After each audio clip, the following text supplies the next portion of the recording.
fighting gender-based oppression is something that I feel like I've been doing in various ways since high school, and later in filmmaking. We've made a lot of films that help tell people's stories, but to have the chance to tell the Stonewall events, you know, which are much more kind of dramatic and speak of a whole time, which is, you know, largely buried in our history, was an extraordinary experience. And getting to know the people in the film and seeing, yes, they remember things, and yes, they're, you know, have such a range of perspectives and poignancy.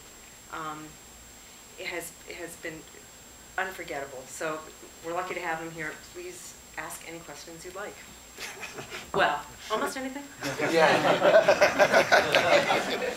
If anyone would like a microphone.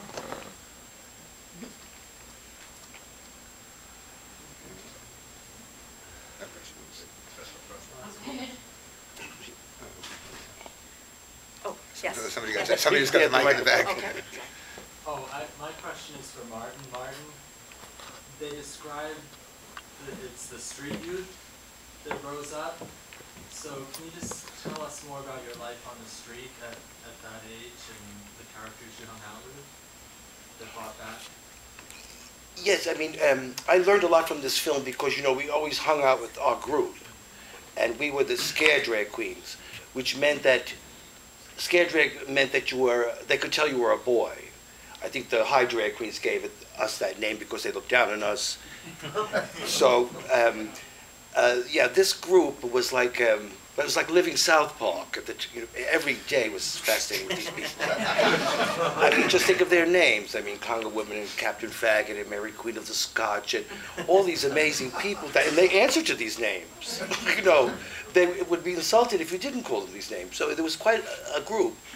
And what we used to do besides cruising, the second thing we do most would be called plucking nerves. And plucking nerves, we would go out, or we would see boys playing baseball in a field with a lot of fence around it, and we would curse them out and make them chase us with bats.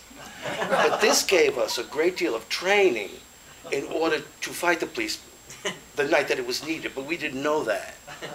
I mean, if we were attacked, like the two of us, we could get through a door without even brushing shoulders. I mean, so when the time came, all this came in handy. So these queens, and they mostly passed away, were really the shock troops of all of this. I mean, they don't deserve all the credit. They're part of the story, but a very important part of the story, and mainly because they had nothing to lose. They didn't have careers. They didn't have these kind of things to lose.